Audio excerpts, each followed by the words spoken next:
வழக்கமாக மேடையில் ஏறி சோளம் கம்பு தெனை வரகு சாமைன்னு பேசிகிட்டு இருந்த நான் முதல் முறையாக தோழர் சு வெங்கடேசனுக்காக பேச வந்திருக்கிறேன். பேசுகிற விஷயம் ஒன்று தான். முதல்ல நான் வெள்ளை சர்க்கரை வேண்டாம், வெள்ளை அரிசி வேண்டாம், வெள்ளை கலரில் இருக்கிறதெல்லாம் நம்பாதீங்க, கருப்பாக இருக்கிறத நம்புங்க அப்படின்னு சொல்லித்தான் உணவில் சொல்லி கொண்டிருந்தேன். இன்று தேசத்தில் சொல்ல வந்திருக்கிறேன், அவ்வளவுதான். நண்பர்களை, மிக இக்கட்டான ஒரு பொழுதில் இருப்பதாகத்தான் எனக்கு படுகிறது. இந்த சூழலில் எழுத்தாளர்கள், கலைஞர்கள் ஒருங்கிணைந்து உளசாட்சியோடு பேச வேண்டிய கட்டாயத்தில் இருக்கிறோம். ஏனென்றால் இந்த தருணம் இந்த தருணத்தை விட்டுவிடவே கூடாது. மருத்துவ நேரத்தில் கோல்டன் அவர் அப்படின்னு சொல்லுவாங்க. அந்த சமயத்தில் நீங்கள் சரியாக ஒரு மருத்துவத்தை கொடுக்காமல் போனால் அதற்கப்புறம் பக்க விளைவுகளோடே கடைசி வரைக்கும் இருக்க வேண்டும். ஒரு அதிக இரத்த கொதிப்புள்ள ஒரு நோயாளிக்கு தலை சுற்றலும் மயக்கமும் ஒரு தளர்ச்சியும் மரமறுத்து போய் இருக்கிற நேரத்தில் அடுத்த 20-30 நிமிடங்களுக்குள், அடுத்த ஒரு 45 நிமிடங்களுக்குள் உரிய மருத்துவத்தை செலுத்தாவிட்டால் காலம் பாராளுமன்றத்திற்கு எடுத்து செல்ல இவரை போல் ஒரு மனிதர் நமக்கு கிடைக்க மாட்டார். நண்பர்களே, அவர் எழுதிய அத்தனை நூட்களிலும் அது வெறும் புனைவு நூட்களாக காவல் கோட்டமும் இருந்ததில்லை, வேள்பாரியும் இருந்ததில்லை. ஆனால் அவருடைய ஒவ்வொரு கட்டுரையும், நான் அவருடைய தீவிரமான வாசகன், தீவிரமான ரசிகன்.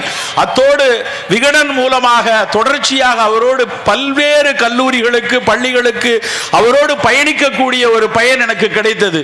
ஒவ்வொரு இடத்திலும் அவர் பேசும் பொழுது சக மனிதனின் வலியை உணர்ந்து இந்த தமிழ் சமூகம் எப்படி வர வேண்டும், எங்கே விடுபட்டு போயிருக்கிறார்கள், இந்த மரபில் எது தொலைந்து வருகிறது, இந்த மரபில் எதை மீட்டெடுக்க வேண்டும் என்று ஒரு எழுத்திலும் தன்னுடைய உரிமைகளை, தன்னுடைய உணர்வுகளை மிக தெளிவாக எழுதி வந்தவர் வெங்கடேசன்.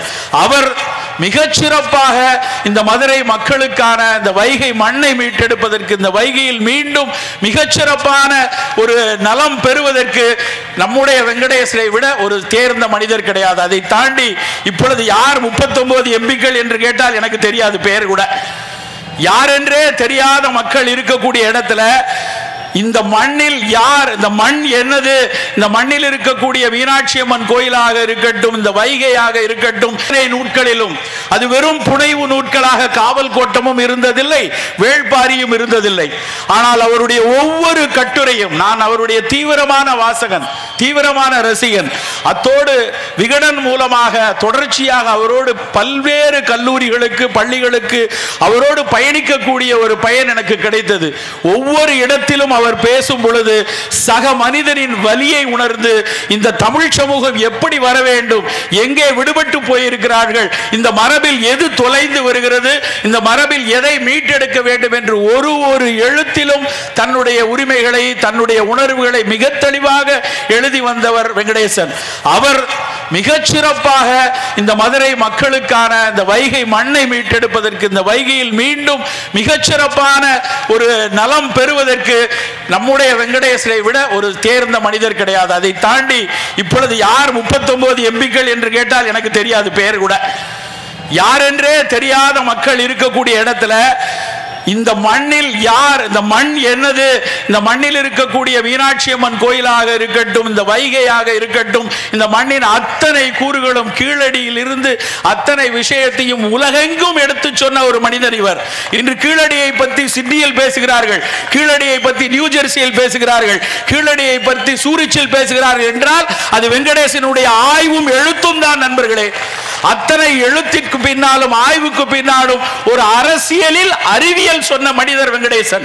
அந்த அரசியலின் அறிவியல் தெரிந்த வெங்கடேசன் அவர்களை அறிவாள் சுத்தியல் நட்சத்திரம் சின்னத்தில் நாம் முத்திரையை கொடுத்து 18ஆம் தேதி மறக்காமல் இங்கு வந்திருக்க அத்தனை பேரும் உங்கள் குடும்பத்திடம் பேசுங்கள், உங்கள் நட்பிடம் பேசுங்கள், உங்களுடைய சக பயணிகள் அத்தனை பேரிடம் பேசுங்கள். ஏனென்றால் நாம் சொல்லக்கூடிய பேச்சு மூலமாகத்தான், நம்ம அத்தனை பேருடைய ஒவ்வொரு வார்த்தைகள் மூலமாகத்தான் இந்த நாட்டில் பிடித்திருக்கும் நோயை அறிவாளால், சுத்தியலால், நச்சரத்தால் வெட்டி எடுத்து மீண்டும் மக்களுக்கு நலவாழ்வு கொடுக்க முடியும். வெற்றி பெற செய்வோம்.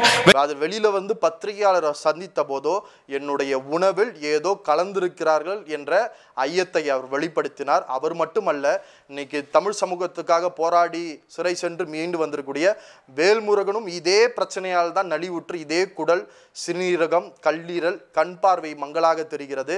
இதே பிரச்சனைக்கு தான் அவரும் வந்து மருத்துவ